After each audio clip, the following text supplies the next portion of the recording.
Thank you for being here. If you just joined us or you're still with us, it's still Enterprise Morning, reaching you from Enterprise Television.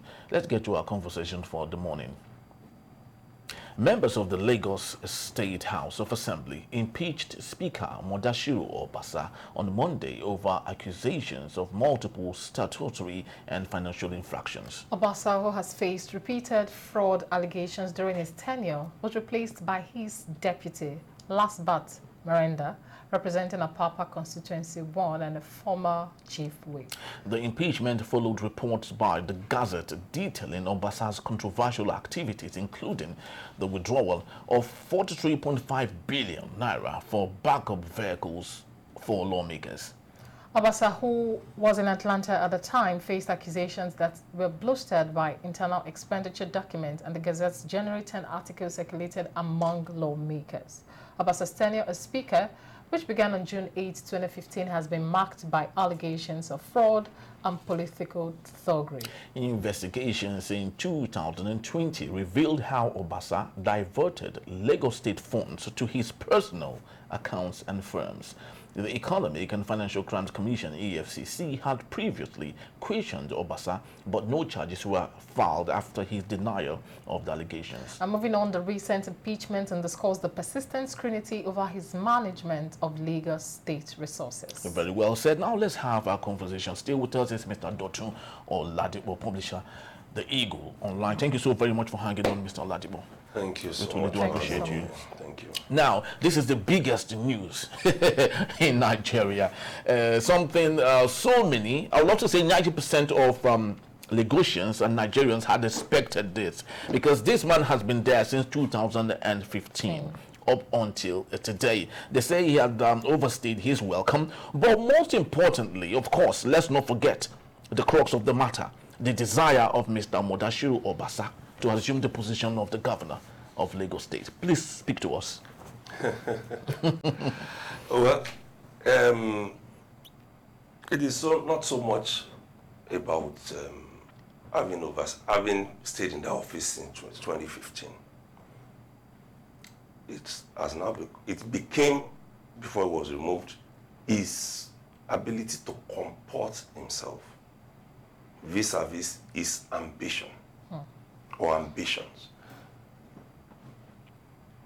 When we go back before the 2023 election, it was there in the public space that Obasa actually, if I couldn't go for the governorship, wanted to move up, perhaps to the House of Reps or the Senate. Okay.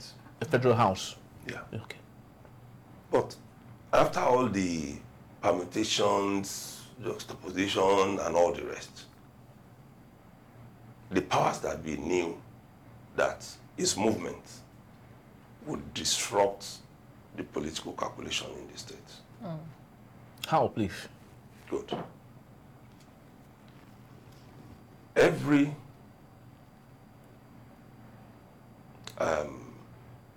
constituency represented in the assembly, every federal constituency, that's we're talking of state now for the assembly, federal constituency and senatorial district, had more like people at that time that could not be removed for him.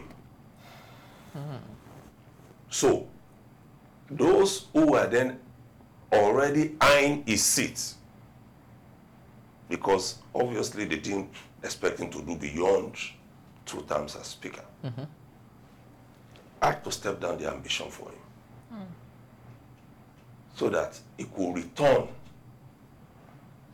to the assembly and still have a controlling voice there.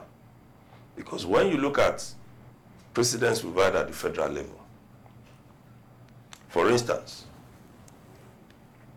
the chief of staff to the president was Speaker of the House of Representatives in the last dispensation. Going back to that house and with the political dynamics, they knew he couldn't become Speaker again. because it had to move to the north. Oh. Just the way it is at the state level. Okay. Just the way it is at the state level. So even if they wanted to give him a third term, it was impossible. And you'll notice that until when he was appointed chief of staff, he actually tried anyway. His presence is, I'm not meaning that his presence physically, but in the assembly was not as pronounced as it should be. Because having been speaker, what else are you going to stay on the floor? Another good example, look at David Mark, when he returned to the Senate, and not as president of the Senate. That was why, stylishly, he fizzled out. So, if you are going to return an Obasa to the House of Assembly, and you want him to be a floor member, what happens? That's number one. Number two is that they also wanted, that system also wanted him to feel important. Okay, we've denied you this, we've denied you this, then still go and remain speaker, because ordinarily, another constituency should have taken that position. And that is what has happened now. But if he had comported himself, perhaps if he had waited in line, because some will want to argue that people should test their popularity, they should allow them to go into elections. And I said, even in the advanced democracies, people don't just emerge from anywhere. It's a process. Go and look at the case of Obama, for instance. Look at Biden. Look at where they've come from. It's a process. You don't just drop from heaven and become, more so in this our own climate, which we are trying to become used to. For some of us who watch what is happening, so we must realize that for every system that you are running, there are some gladiators. They are the power brokers. They hold the ace. They may not talk, but they are there. Thank you so much, sir. You know? Yeah, thank you. Now, let's look at something that happened before now, and with the current accusation on him on political thuggery and mismanagement of funds. Now, as at 2020, there was an investigation detailing how Mr. Obasa diverted Lagos funds to his personal firms and bank accounts. And now he was invited by the EFCC, but no charges were filed after he met with the detectives. Should he prepare to meet with the detectives again now? And hopefully get charges. Level against him. Certainly it's going to happen. Not just about 2020, but also about the recent ones. I'm sure you are also aware that the NFIU is on this case. There's a petition before NFIU on this. But the question I've always asked people when these things come up is, what are the undercurrents to this? Because if you are saying somebody took 44 billion of recent for vehicles in 2 years and did not bring those vehicles for people to see, then you must also ask yourself, what's the budget of the assembly itself? Exactly. What's the budget of the assembly? What's even the budget of the state? Of the state, yeah. That vehicles only for assembly members will be 44 billion. Like they say, when you need to hang a dog, you first give it a bad name. There are so much to talk about, because what happened to him basically was he lost favor with the power class, because his actions and his words were not in tune with what a man who hopes to govern a state eventually will do. But don't you think that could be as a result of what he is seeing? Because you talked about permutations and all. Don't you think that his anger and being furious is because of what he is seeing that might not align to what he is desiring for? Because I just watched a video now when he was addressing the House, and he said that that, of course, running for the governor is a secondary thing. It's not like he is not qualified. He is qualified and better than the people that have been before him. So don't you think? I also will take you back to what I said initially. You only become what you want to become when those who are holding the levers of power give you that opportunity. That's where I missed it. If you wanted it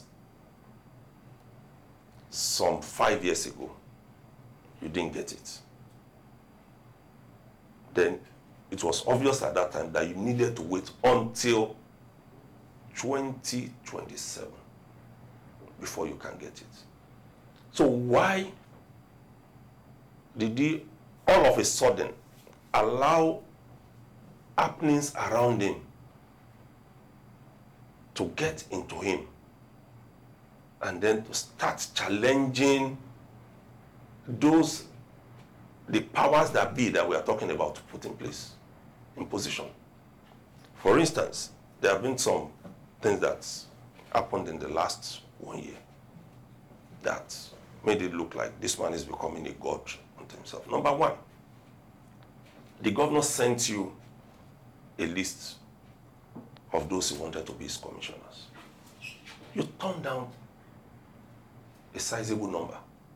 Which might be fair.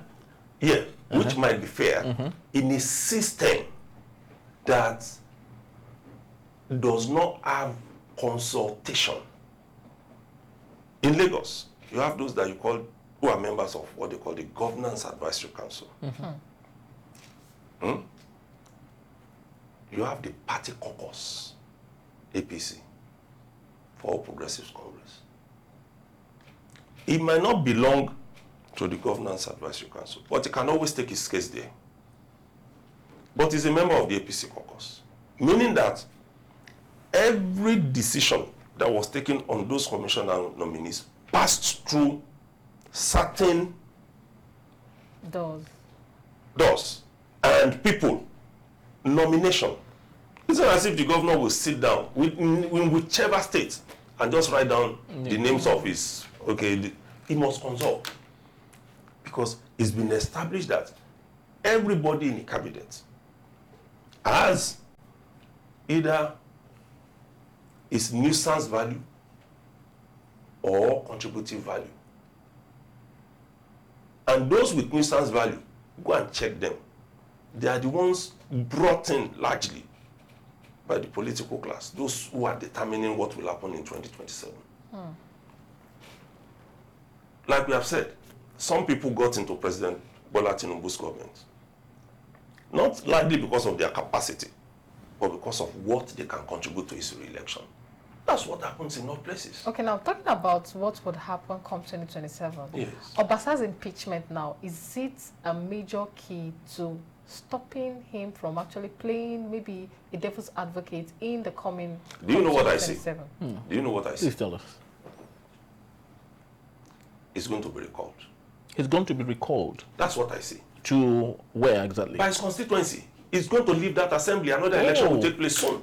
Check it. Really? You know, this is the way people fall. This is the way they fall. I won't want to mention names. I have friends who are falling like that in this same Lagos state. You need to, you see, for somebody like me, I've watched the political scene for so long that even when they offer me political appointment, when they offer political appointments, I don't take. Not even as an elected person. At least I've turned down about 5. Come and be SA2, come and be chief president. I don't want to, because you can't fully understand what goes on in that scene. Especially if you don't belong in that small caucus that will take decisions behind you. And you feel you can't get there and maybe change the status quo, bring new life and light into them. It's a bit tough, and I'll tell you why. Now we are trying to bring in independent candidates.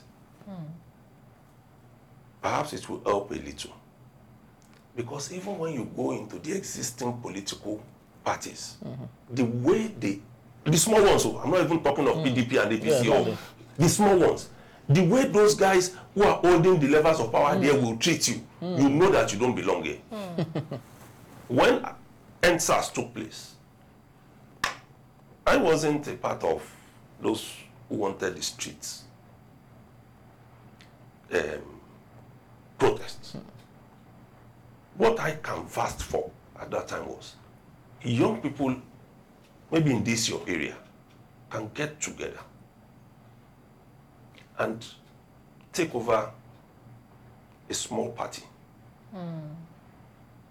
produce the councillor for this area. Let that councillor go into the big scene and make some changes. Perhaps when people see the way that councillor has done in the area, they'll push him to be chairman the next time. Even that was frustrated by the party leadership, as small as those parties were. Because they also saw it as their own opportunity to eat.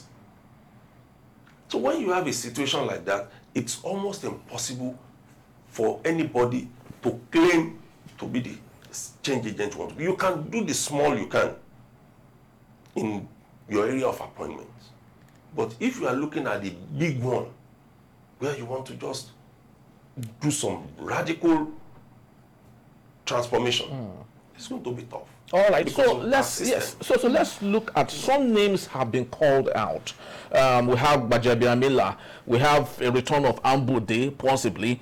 We have Seyi Tinubu among that list. We have a couple of other names, but I love the way Lagos has been able to play its politics, where, of course, they allow a religion to play a very big part. A Christian comes in, possibly after 8 years, a Muslim comes in, and the next, so on and so forth. So speak to us. Do you think we might have a break or a shift from that wonderful arrangement that, of course, that has made Lagos the economic and the political hub of Nigeria that other states learn from? Well, I don't see... Because Hamzat is equally very interested. He has shown that, but it comes into himself. I don't see. And he's a Muslim. Yeah, I don't see any major change in terms of who is going to govern Lagos from 2027. Why do you say you don't see any major change? Because it's still going to be one of these people that we already know. But on that list that you mentioned, I don't see Gbajabiamila coming in. Really? Yeah. Why do you say I that? just say so. Good. If you look at him, he's a very tactical person.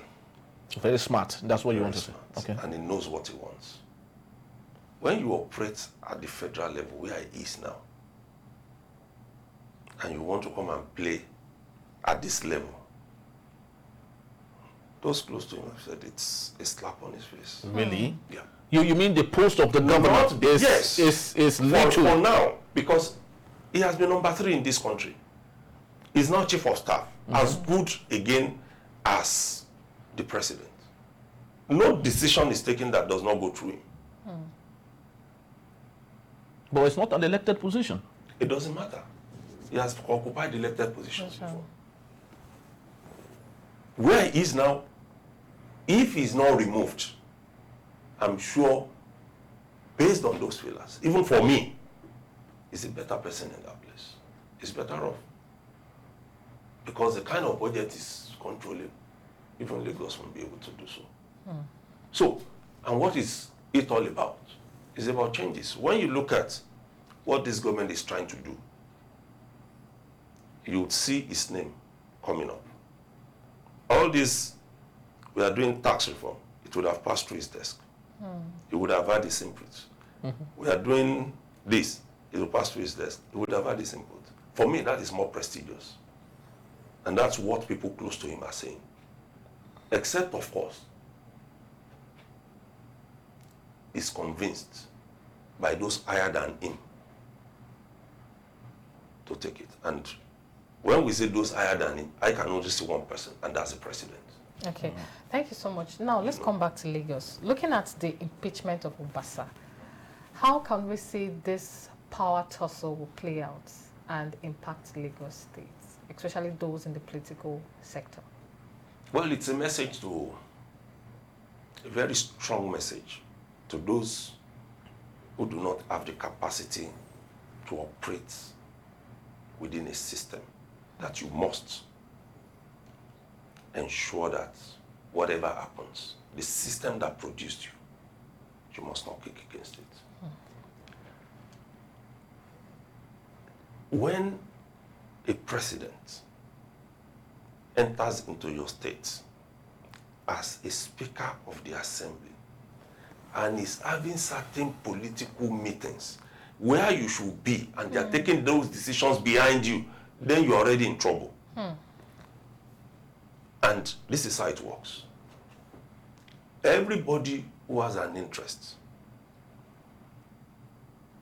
in a place will ensure that there is somebody inside that place who is taking care of his interest. What do I mean? So it means of all the aides that the president has, nobody was able to tell him that some meetings took place before the last one he attended in December, where his fate was already decided. And the president said it, that he has been rude, even to him, at one of the meetings. That the issue of the rejection of some commissioner nominees, that it has never happened. Even if he had anything against those people, should have consulted it, should have contacted. But Mr. Oladipo, is this democratic? Is this, because all of these things, we keep making it look like if President Bola Ahmed Tinubu speaks, everybody must listen. If he coughs, everybody must, get chilled and all that. Is this democracy really in practice? Where one person is deciding everything that happens say that amongst 30 million people? That is democracy. If you strictly look at it that way. But don't forget that I said there are layers, levels of consultation, groups that people have everywhere, which some people call caucus, which some people call, what's the word that the former minister used? Cabal. There are levels. That's why you have the Governance Advisory Council. That's why you have the APC caucus. At every level, state, federal, local government, you have them. So, and when you have a leader, before, the leader of the party used to be the chairman, whether at the federal or state level. Now we have changed it. The leader of the party is the president at the federal level or the governor at the state level. So when we are saying somebody coughs and everybody is shaking, it is because we have given the power to that person. And we mustn't mistake it for anything like they are being coerced into it. We gave people the power. I'm a believer in the party chairman being the leader of the party. And not the president. And not the president. Because the party is supposed to drive its vision, its mission. And it's not the president. The party is supposed to be looking at what the president is doing or this governor and say, no. This is deviating from our vision and mission. This is deviating from what we have written down for you. And that's why people will always go back and talk of the National Party of Nigeria, Unity Party of Nigeria fold. When we had things running well. Because the people at the helm of affairs were not the ones in charge of the party. They had to conform to the party. Yes, and the party could call the president to order or the governor to order. We turned it around. So if we turned it around, then we cannot turn around to blame that system. Now, not turning around to blame the system, my last question. Yes. No emperor lasts forever. No. And no dynasty actually lasts forever. Yes. Let's talk about Lagos State with this. It has been a conscientization and an opera amongst the real owners of Lagos. Currently, we have Ikorodu Rangers, right? We have we have Badagry. Now, these are the real owners of Lagos, and they said they have been excluded in all of these permutations and so on and so forth, especially promoting and producing governors in the country. In the state, there have been infiltration of people from other states into Lagos. Imagine Yaya in Ogun State, coming here to be a senator, and is going back to Ogun State to want to do the same thing, and possibly might be the governor of Ogun State. Please talk to us on this matter. Do you think in the future there might be a drastic change that nobody expects? The first thing I say to people is, you should have the voting power for you to lay claim to anything. Look at Adeola Olamileko. Yes. That you mentioned. That Ogun State that he has gone to, if he's not careful and bold enough, he's going to lose that election because they don't have that voting power. Even in the APC, even as a No. We are talking about his district.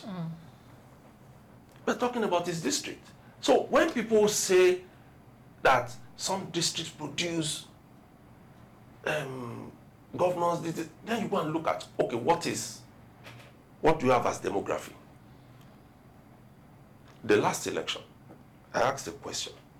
When people were saying the presidential candidate of Labour Party had an inroad in Lagos and was going to defeat the president at the governorship election. The question I asked, how many people came out to vote? Who are they? Even in the president's center where he voted, constituency, yeah. Go and check the results. People didn't come out. You have the numbers. Maybe 100 to vote in this polling unit. You see about 10 showing up. And that's the president's stronghold. Is it spirit that will vote for the president? So, we have a lot of strong guys on the political scene from Ikorodu. A lot of them. We are from Ekpe. But how are they able to drive their people to vote? You are from Ekpe, you are from Ikorodu, you stay here in Lagos to vote. You can't vote for the senator who is supposed to represent your district from here. That begins to affect your rating, especially after the first set of elections.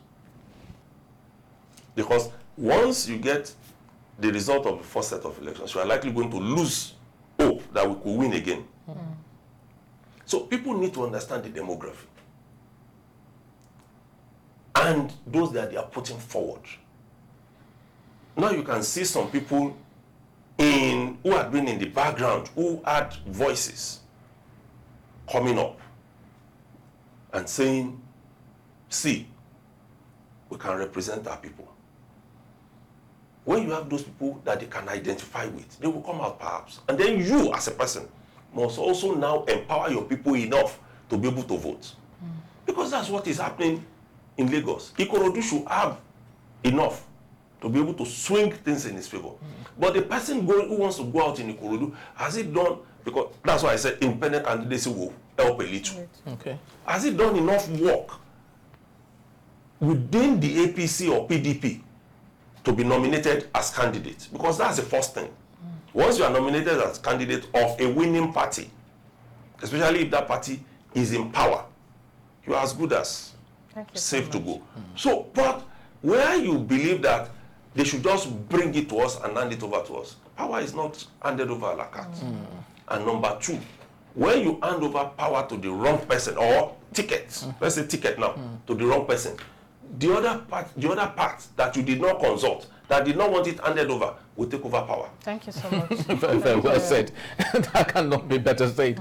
And no matter the sort of permutation and aligning and non-aligning, I guess the principle of democracy is participatory, governance. A situation where all hands must be on deck. No one person can do it. We all need to come together. Different experiences, different understandings, a different level of thought had to come in place to do it. I love to congratulate Lagos State for doing an amazing job already. They've set the pace for other states to copy. But we pray. And she's the first female. Yeah, the first female speaker in Lagos. So a thumbs up for women. They celebrated. You saw the video of women. Celebrated.